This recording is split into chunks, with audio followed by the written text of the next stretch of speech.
today is not Thursday, today's Friday.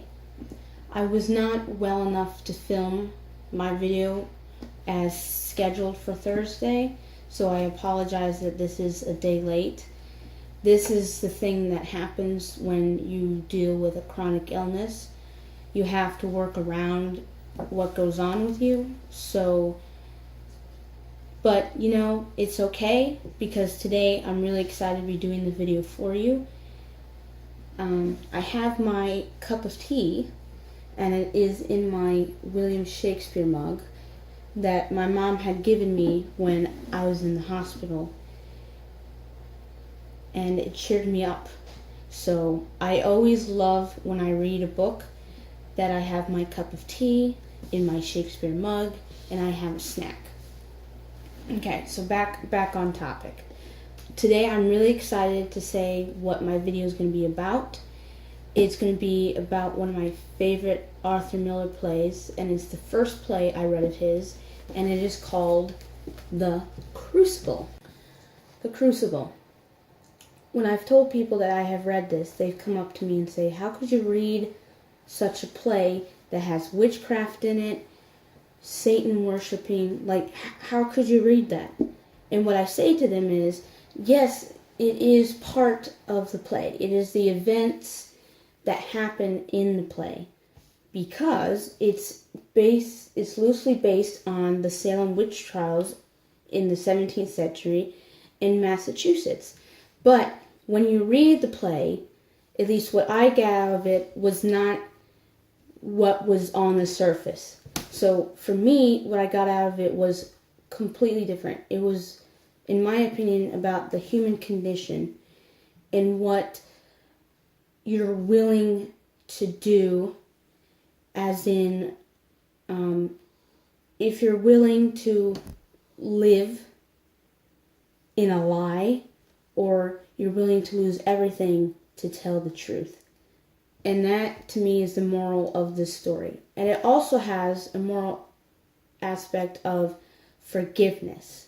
One of my favorite characters, John Proctor, has this guilt that has been haunting him.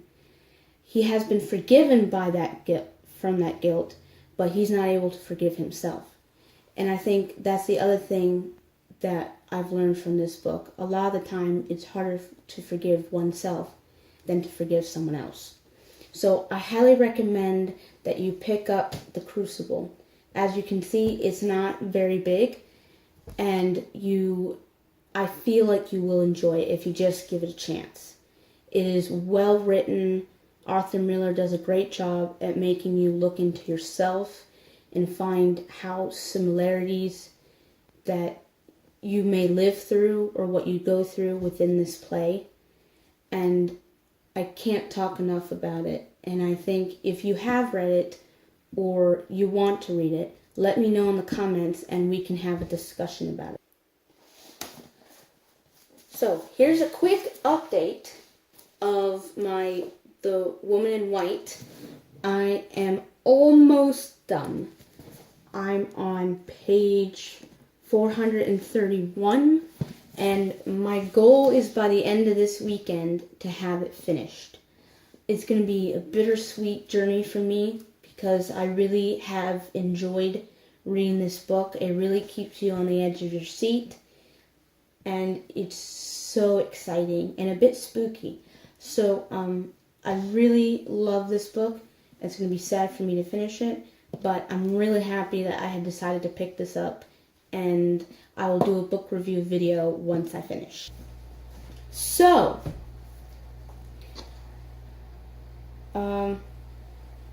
back on the subject of The Crucible. I found out, because after I read the play, I wanted to watch a stage production of The Crucible, because I also am a lover of theater. And I found out that my favorite actor of all time, Richard Armitage, was going to be playing my favorite character, John Proctor.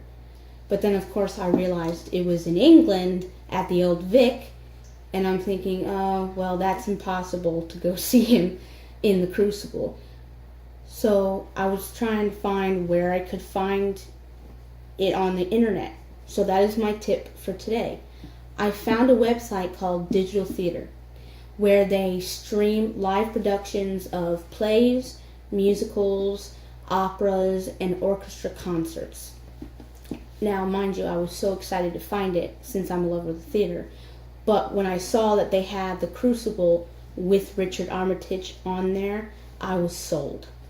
So you can either pay $9.99 to subscribe to it for a whole month. You have unlimited access. You can play any production anytime you want. Or you can rent individual productions that you really want to see for $7. So I'll put the link of the Digital Theater down below. I highly suggest that you check it out. It is really great quality streaming. So I hope, your theater lovers out there, you're going to definitely love this. So that is my tip for today.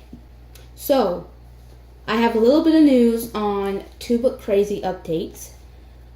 I've discussed with Ashley that we both realized that it was getting a bit difficult for us to film and edit every single week. So we decided to do it every 2 weeks. And it's good because Ashley's family are coming next week, so it would have been hard for her to film and edit a video anyway. So that's the quick update. We're still going to be doing the same days of the week, but just every other week, because we have so many other things and it's just difficult to coincide doing both at the same time. So remember, God is good always. Stay fun, classy, and poetic. Until next time.